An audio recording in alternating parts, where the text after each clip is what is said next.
খুব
কম সময়ত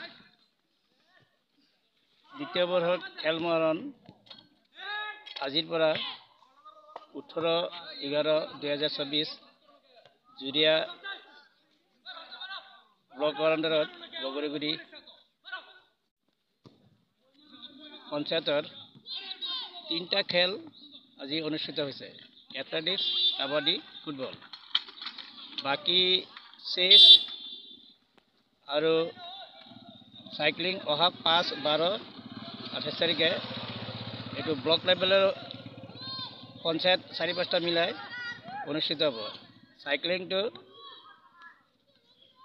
ভিডিঅ' জুৰিয়া ব্লকৰ তত্বাৱধানত তাৰ পৰা জুৰিয়া ফিল্ড, বগৰীগুৰি আঞ্চলিক পথাৰ আৰু উভতি পুনৰ ব্লকলৈ সমাপ্ত হ'ব। আৰু চেষ্টো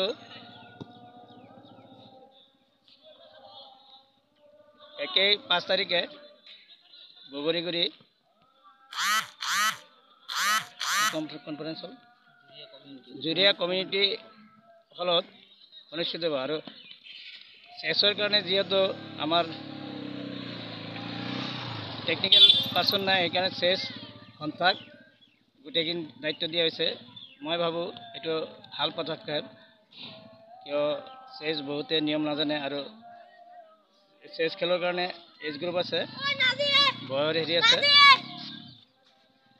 সাইক্লিঙৰ চেছ অপেন, চেছৰ কাৰণে হেৰি কোনো বয় নাই, সৰুৰ পৰা ডাঙৰ খেলিব। চাইকেলটো এজ ফেক্টৰ আছে।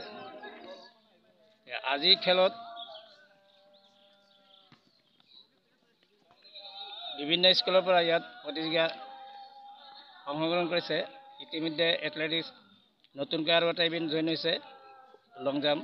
গোটেইখিনি সমাপ্ত হৈছে, চিলেকশ্যনো হৈ গ'ল। কিছু ৰেজিষ্ট্ৰেশ্যন বাকী আছে। এই ৰেজিষ্ট্ৰেশ্যনখিনি সিহঁতৰ হোৱাটছআপ নাম্বাৰ দিয়া হৈছে। হোৱাটছআপ নাম্বাৰত মোক হোৱাটছআপ আধাৰ কাৰ্ড দি দিব, মই নিজে ৰেজিষ্ট্ৰেশ্যন, কিয় চিলেকশ্যনটো খুব কম, 3টাকৈ কৰা হৈছে। বাকী ফুটবলৰ ৰেজিষ্ট্ৰেশ্যন প্ৰায় হোৱা নাই। ফুটবলৰো 2টা গ্ৰুপ মই as a technical person format দি দিছোঁ, ফৰ্মেটত ফিল আপ কৰি মোক দি দিব আৰু সেইখিনি ৰেজিষ্ট্ৰেশ্যন মই কৰিলোঁ।